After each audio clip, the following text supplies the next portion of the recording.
में भी हम आए, रास्ता में हमको अगर 100 को बच्चा मिला, आधा से ज्यादा बच्चों के शरीर पर शुद्ध कपड़ा नहीं है।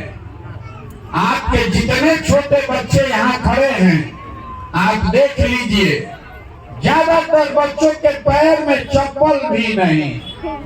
आपका बच्चा आज स्कूल में पढ़ने गया होगा, वो पढ़ा नहीं है, खिचड़ी खा के घरे आया है, वो भी पिलुआ वाला खिचड़ी, लेकिन आपको उसका कोई चिंता नहीं।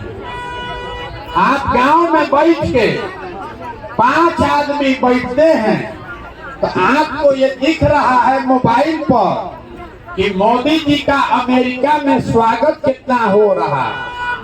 आपको ये बुझा रहा है कि लालू जी का लड़का मुख्यमंत्री कैसे बनेगा। आपको गांव में ही समझ में आ रहा है कि मोदी जी का 56 इंच का सीना है, लेकिन अपने बच्चों की दुर्दशा आपको नहीं दिख रही।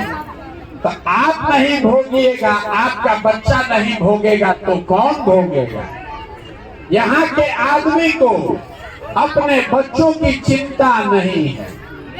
जिन नेताओं ने आपके बच्चों का हक लूट के आपके बच्चों के हाथ से किताब कॉपी लेकर आपके बच्चों के हाथ में खिचड़ी वाला प्लेट पकड़ा दिया, जिन नेताओं के भ्रष्टाचार से आपके बच्चे मजदूर बनकर पूरा देश में घूम रहे हैं, उसी दल को, उसी नेता को आप जात के नाम पर, धर्म के नाम पर जाकर वोट देते हैं।